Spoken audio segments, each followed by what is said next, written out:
마태복음 5장 43절부터 48절까지의 말씀을 교독하도록 하겠습니다.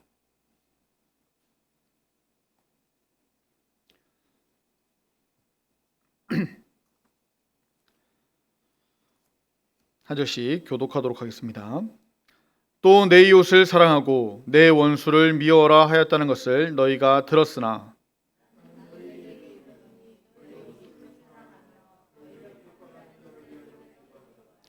이같이 한즉 하늘에 계신 너희 아버지의 아들이 되리니 이는 하나님이 그 해를 악인과 선인에게 비추시며 비를 의로운 자와 불의한 자에게 내려 주심이라.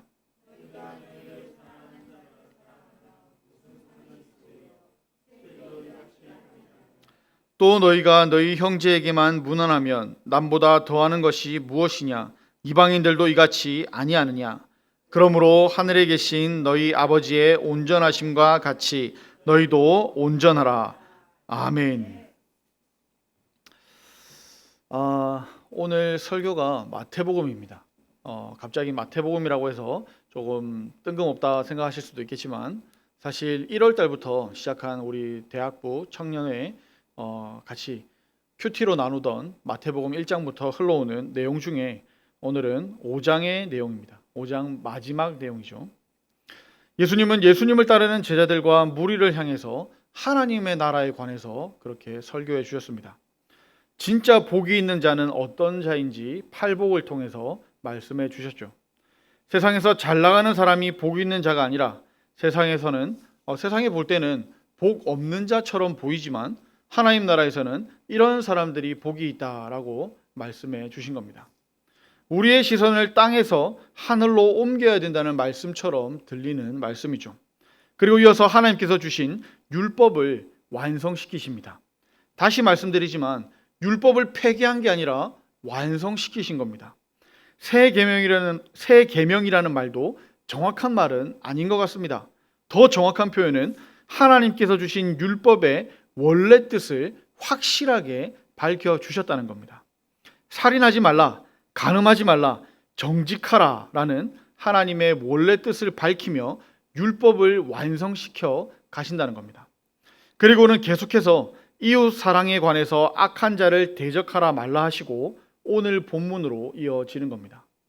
오늘 본문에는 예수님께서 이웃 사랑에 대해서 좀 더 적극적으로 말씀하고 계십니다. 오늘 내용의 전체 주제는 44절에 있는 너희 원수를 사랑하라 라는 말씀으로 볼 수 있을 겁니다. 43절에 이웃 사랑에 대한 유대인들의 가르침을 소개하시고 44절에서 예수님의 가르침을 주십니다. 그리고 45절에서 47절까지는 원수 사랑의 이유에 대해서 설명하시고 48절에서는 결론을 맺고 계십니다. 그럼 순서에 따라서 먼저 유대인의 가르침부터 살펴보도록 하겠습니다. 43절을 보시면 유대인들은 내 이웃을 사랑하고 내 원수를 미워하라고 그렇게 가르쳤습니다. 그러나 이 가르침은 성경에서 벗어난 유대 지도자들의 가르침입니다. 하나님의 원래 뜻이 아니라는 겁니다. 하나님의 원래 뜻이 아니라 자기들이 그렇게 해석하고 그렇게 적용했다는 겁니다. 레위기 19장 18절에 내 이웃 사랑하기를 내 자신과 같이 사랑하라 라는 말씀은 있어도 내 원수를 미워하라 라는 말씀은 없기 때문입니다.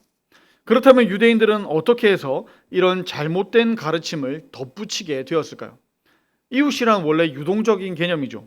주위 사람들, 직장 동료, 지역 주민, 같은 민족, 나아가서는 온 세계 사람들이 다 우리의 이웃이 될 수 있습니다. 어쨌든 가까이 접촉하는 사람들은 원칙적으로는 다 우리의 이웃이 될 수 있지 않습니까? 그러나 유대인들은 자기 민족만 자기 이웃이라고 생각을 했습니다. 그들을 괴롭히고 침략하는 주위의 국가들, 특히 아람이라든지 아수르, 바벨론 등의 사람들을 다 원수로 여겼다는 겁니다. 따라서 유대인들은 자기 동족은 사랑해야 하지만 그 외의 이방인들은 미워해야 된다고 그렇게 가르쳤던 겁니다. 그러나 이것은 이웃을 민족적 개념으로 축소시키고 변형시킨 것으로서 하나님의 원래 의도를 오해한 겁니다. 하나님께서는 출애굽 시에도 이방인들, 즉 외국인들에게도 따뜻한 배려를 하라고 말씀하셨습니다. 그리고 누가복음 10장에 나오는 선한 사마리아인 이야기에 의하면 원수와 이방인과 상관없이 오히려 환난 당한 자, 어려움 당한 자에게 우리가 이웃이 되어 주어야 한다라고 가르쳐 주셨습니다. 예수님께서는 이런 유대인들의 잘못된 가르침을 바로잡으시며 새로운 가르침을 주시는 겁니다. 44절이죠. 나는 너희에게 이르노니 너희 원수를 사랑하며 너희를 박해하는 자를 위하여 기도하라. 원수를 사랑하라 라는 가르침은 기독교만의 독특한 가르침입니다. 이것은 구약에도 없고 다른 종교에는 더더욱 없습니다. 세계의 철학자들이나 종교 지도자들은 자비나 사랑, 동포애나 인류애를 가르치긴 했어도 너희 원수를 사랑하라 라고 가르친 적은 없습니다. 이것은 예수님의 가르침이 새롭고 독특한 점입니다. 그렇다면 초대교회 성도들은 무엇을 가장 중요하게 생각했을까요? 제일 처음 교회를 만든 사람들, 그 사람들은 무슨 가르침을 제일 따랐을까요? 주일 성수를 강조했을까요? 11조를 강조했을까요? 교회당을 건축해야 된다고 강조했을까요? 아니죠. 사랑입니다. 더 정확히는 원수까지도 사랑하라라는 이 예수님의 말씀을 가장 중요하게 생각했다는 겁니다. 우리나라에 들어온 초기 선교사님들도 바로 이 복음, 즉 원수를 사랑하라는 사랑의 복음을 들고 들어왔습니다. 그래서 복음 전하는 그들을 향해서 돌멩이를 던지고 예배당에 불을 지르던 조선의 이 젊은이들을 향해서 돌에 맞아 이마에 피를 흘리면서까지 예수님의 그 사랑을 전했던 겁니다. 이런 가르침은 악한 사람들에게 아무런 효과가 없을 것처럼 보이지만 사실은 그 반대였습니다. 그렇게도 완악하고 강포했던 심령이 마침내 이런 초인적인 사랑에 감동되고 변화받아서 복음을 받아들이고 하나님의 충성스러운 일꾼이 되었다는 간증을 우리는 많이 듣습니다. 그러나 오늘날 우리 한국교회에 이런 참사랑의 복음이 얼마나 전파되고 있는지 한번 돌아봅니다. 좋은 설교도 많고 재미있는 성경 공부도 많지만 너희 원수를 사랑하라 라고 말씀하신 예수님의 이 가르침은 얼마나 설교되고 있고 얼마나 우리에게 가르쳐지고 있습니까? 교회의 행사도 많고 각종 프로그램도 많이 있습니다. 그러나 우리의 삶 속에서 이웃에 대한 사랑이 얼마나 실천되고 있습니까? 오늘날 한국교회의 중요하고도 큰 문제들이 원수까지는 아니더라도 이웃을 사랑하지 못하는 것은 아닌지 돌아볼 필요가 있습니다. 생각해 볼까요? 우리가 사랑해야 할 원수는 누구이겠습니까? 헬라어에서 원수란 말의 원래 뜻은 대적된 자, 적대 관계로 있는 자라는 말입니다.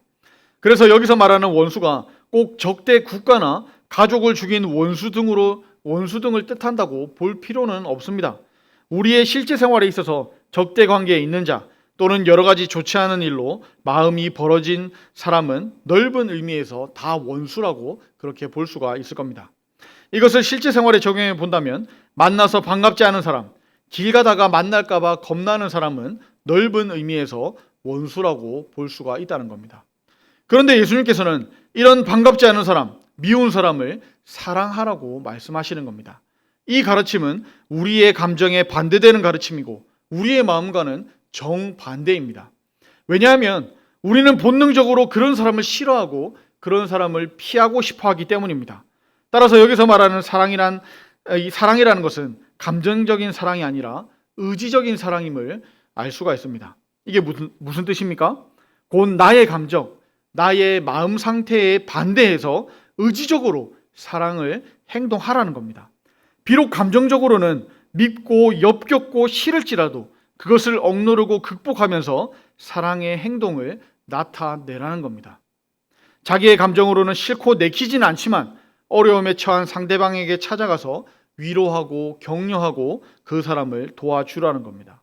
이렇게 하는 것이 곧 의지적인 사랑을 실천하는 모습이라는 거죠. 예수님은 이어서 너희를 박해하는 자를 위하여 기도하라 라고 말씀하셨습니다.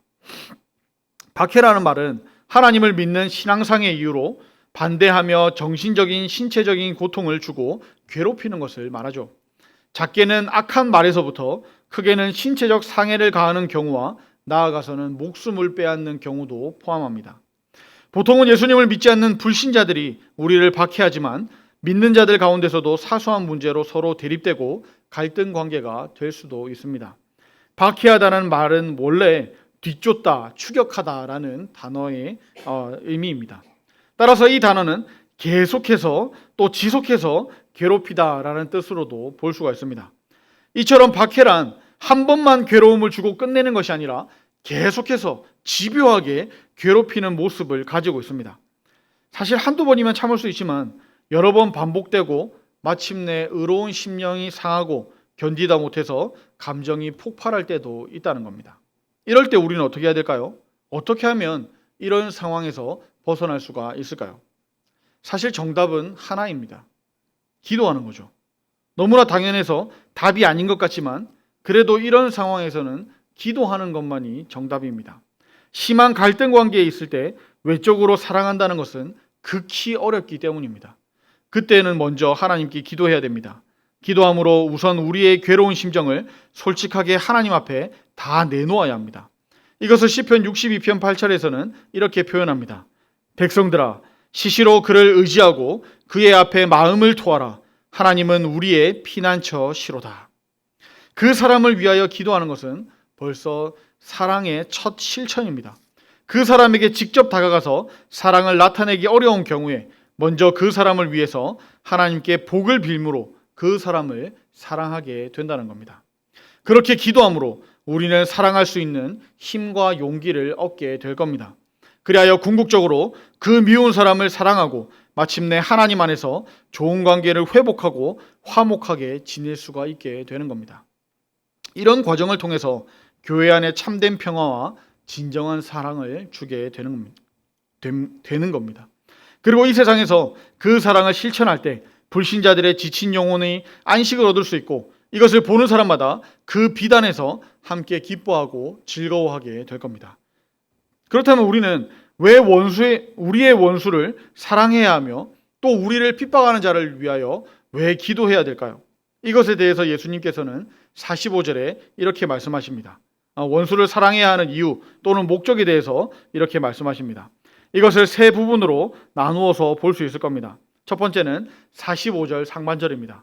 이같이 한즉 하늘에 계신 너희 아버지의 아들이 되리니. 다시 말하자면 우리가 하나님의 자녀가 되기 위해서입니다.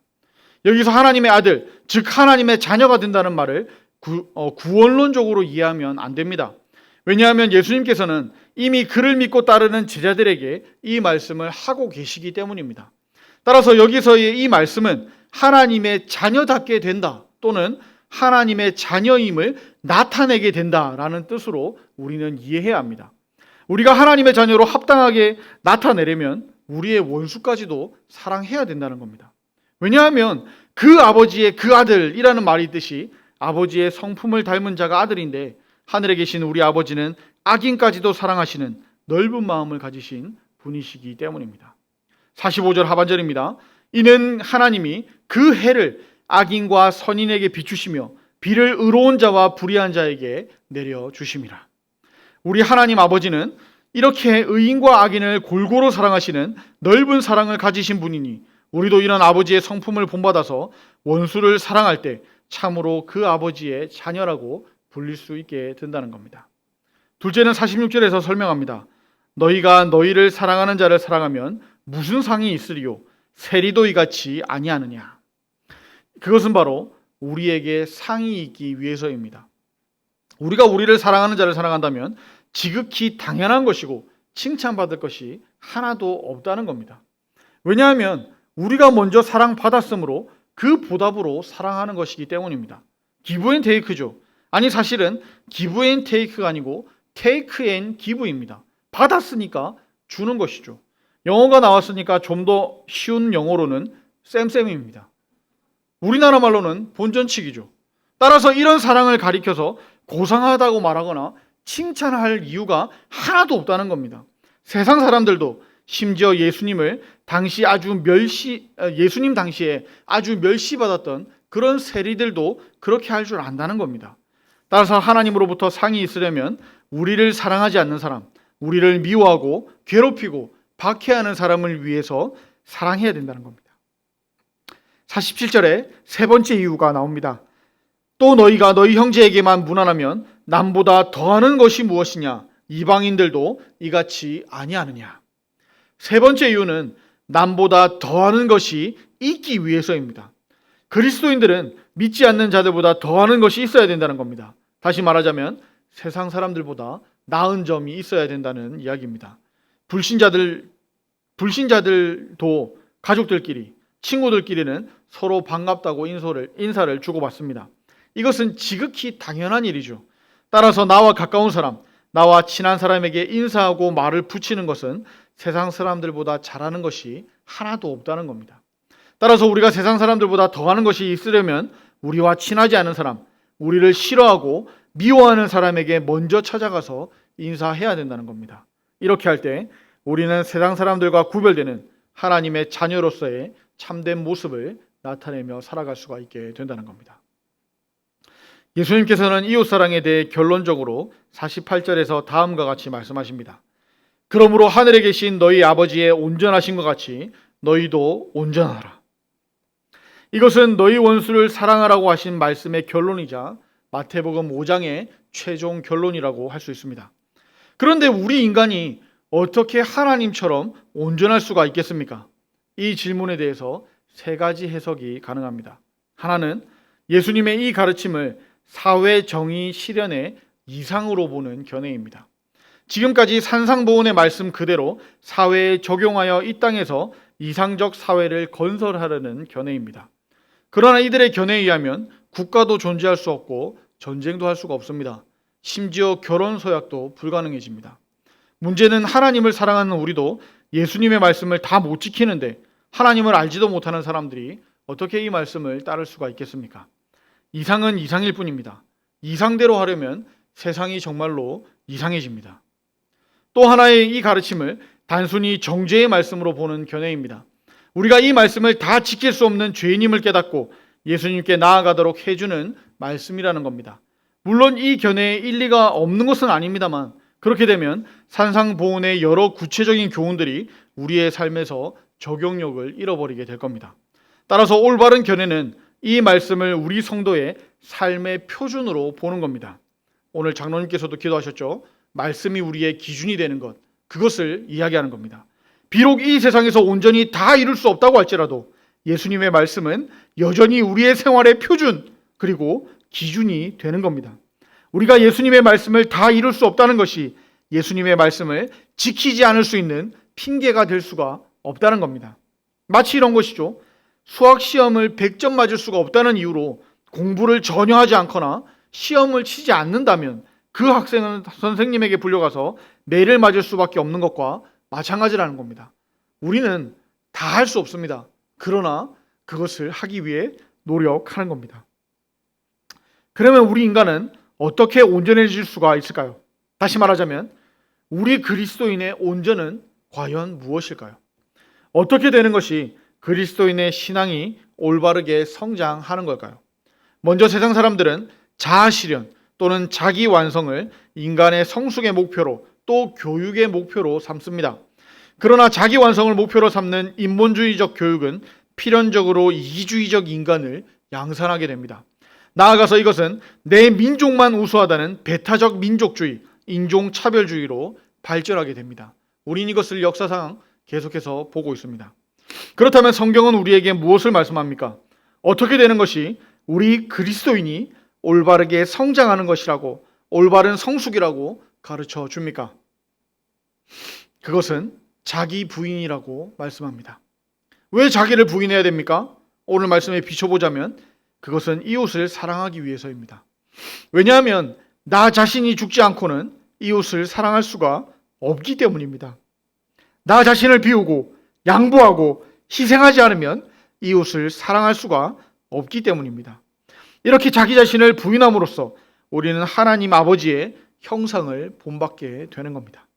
악인과 선인에게 골고루 햇빛을 비춰주시는 하늘에 계신 아버지의 사랑을 그대로 본받게 되는 겁니다. 그리하여 이웃을 사랑하며 원수를 사랑하는 데까지 나아가는 것, 이것이 그리스도인의 참된 성숙이라는 겁니다. 나 자신이 스스로 강해지고 온전해지는 자기 중심적인, 자기 충족적인 인간이 되어가는 것이 아니라 오히려 나 자신을 비우고 나 자신을 부인함으로써 내 이웃을 내 몸처럼 사랑하는 타인 중심적이고 이웃 사랑의 사람이 되어가는 것, 이것이 우리 그리스도인이 꿈꿔야 할 성숙의 목표라는 겁니다. 그리하여 이 땅에서 나의 뜻을 이루는 것이 아니라 나를 위하여 십자가에서 자기 몸을 버리신 예수님의 사랑을 본받아 이웃을 내 몸처럼 사랑하는 하나님의 사람들로서 변화되어 가는 것이 우리 성도의 참된 성숙이요 그리스도인의 온전한 성숙이라는 겁니다. 사람들은 자기를 부인하라고 하면 뭔가 손해라고 생각하는데 사실은 그렇지 않습니다. 사람들은 하나님의 형상으로 창조되었지만 죄로 인해 하나님의 형상이 아예 없어진 것은 아닙니다만 많이 잃었습니다. 그런 우리가 나의 모습을 부인하면 어떻게 되겠습니까? 우리의 죄로 물든 모습은 사라지고 우리의 원래 모습인 하나님의 형상을 점점 회복하게 되는 거라는 겁니다. 그러니 자기 부인은 내가 손해보는 게 아닙니다. 오히려 반대죠. 하나님의 원래 형상을 되찾는 것이고 창조 목적에 맞게 살게 되는 거라는 겁니다. 자, 다시 오늘 말씀으로 돌아와서 원수를 사랑하라고 했는데 솔직히 원수를 사랑할 수 있습니까? 죄송합니다만 저는 못합니다. 그러니 자기 부인이 필요하다는 겁니다. 나의 악한 성격과 나의 약한 마음을 부인할 때 강하고 능하신 하나님의 형상이 회복되어서 하나님의 사랑으로 사랑할 수가 있다는 겁니다. 내가 싫어했던 그 사람 입에서 너의 하나님을 찬양한다는 고백을 듣는다면 얼마나 기쁘겠습니까? 오늘 말씀을 정리하도록 하겠습니다. 저도 할 수 없는 원수 사랑을 목사이기 때문에 예수님의 말씀을 그대로 전하려고 노력했습니다. 그러나 솔직히 고백합니다. 저는 이 말씀대로 못합니다. 그리고 저는 이 자리에서 또 확실합니다. 아마 여기서 이것을 제대로 할 수 있는 분도 없을 겁니다. 여러분도 못할 겁니다. 근데 이것을 예수님이 모르셨을까요? 예수님도 다 아셨겠지만 예수님은 우리에게 이렇게 교훈하셨습니다. 예수님은 나는 너희에게 이르노니 너희 원수를 사랑하라 말씀하셨습니다. 명령하셨습니다. 그러니 우리가 수학시험 100점을 못 맞는다 해도 열심히 공부하는 학생들처럼 이 말씀을 100%다 하지 못할지라도 이것을 위해서 이번 한 주간도 하나님의 말씀을 붙잡고 씨름하며 또 기도하며 나아가는 저와 여러분들이 되었으면 좋겠습니다. 우리 말씀을 생각하며 함께 기도했으면 좋겠는데요. 먼저 하나님을 더욱 사랑하게 하소서 기도합시다. 그리고 하나님을 사랑하는 그 사랑으로 나에게 붙여주신 이웃들을 사랑하게 하소서. 우리 주여 한번 부르고 기도하도록 하겠습니다. 주여, 아버지 하나님 감사합니다. 우리를 붙들어 주시니 감사합니다. 하나님, 우리가 우리의 의로 충만하고 우리의 생각으로 가득하여서 하나님 이 말씀들을 다 지켜낼 자신이 없습니다. 그러나 하나님 다시 한번 말씀 앞에서 다시 한번 이 말씀을 따라 살아가길 원합니다. 하나님 우리를 붙들어 주시고 우리가 이 말씀대로 살아가려고 기도할 때마다 발버둥 칠 때마다 하나님 다시 한번 하나님의 사랑에 그 크심에 압도되어서 다시 한번 사랑의 자리로 나아갈 수 있도록 도와주시옵소서. 우리를 미워하는 사람들, 우리를 박해하는 사람들, 우리를 정말 싫어하는 그 사람들까지도 그들을 위해 기도하며 그들을 사랑하며 나아갈 수 있게 하여 주시옵소서. 아버지, 내 감정으로 내 마음으로 하는 것이 아니라 하나님께서 나를 사랑하신 그 마음으로 그 사랑으로 감당하길 원하오니 하나님 도와주시옵소서. 하나님 붙들어 주시옵소서. 하나님께서 함께 하여 주셔서 내 입술을 통하여 하나님 말씀하여 주시고 내 손가락을 통하여 하나님께서 역사하여 주시옵소서. 내 얼굴 표정에 내 감정이 드러나는 것이 아니라 하나님의 형상만 드러날 수 있도록 하나님 나를 사용하여 주시옵소서. 그래서 이번 한 주간 이 말씀 붙들고 하나님 사랑하며 살아갈 수 있게 하여 주시옵소서. 사랑을 실천하게 하여 주시옵소서. 알고 있는 것으로 그치는 것이 아니라 손과 발로 얼굴로 입술로 표현하며 고백하며 나아갈 수 있게 하여 주시옵소서. 그리하여서 우리를 바라보는 그 사람들을 향하여 그 사람들을 통하여 하나님의 살아계심과 하나님의 위대하심이 고백되어질 수 있도록 우리를 사용하여 주시옵소서. 아버지 하나님 감사드립니다. 우리에게 내가 온전하니 너희도 온전하라 명령하셨습니다. 그 명령 따라 우리도 온전하신 하나님의 온전한 백성들이 되길 원합니다. 우리가 스스로를 부인하여 하나님의 형상을 되찾게 하시고 하나님의 형상으로 살게 하여 주시옵소서. 이번 주도 세상에서 살아갈 때 하나님의 말씀을 기억나게 하시고 묵상하며 실천하게 하여 주시옵소서. 우리가 몸부림치며 살아가는 삶을 통하여 하나님 영광을 받아 주시옵소서. 율법의 완성이신 우리 구주 예수님의 이름으로 기도합니다. 아멘.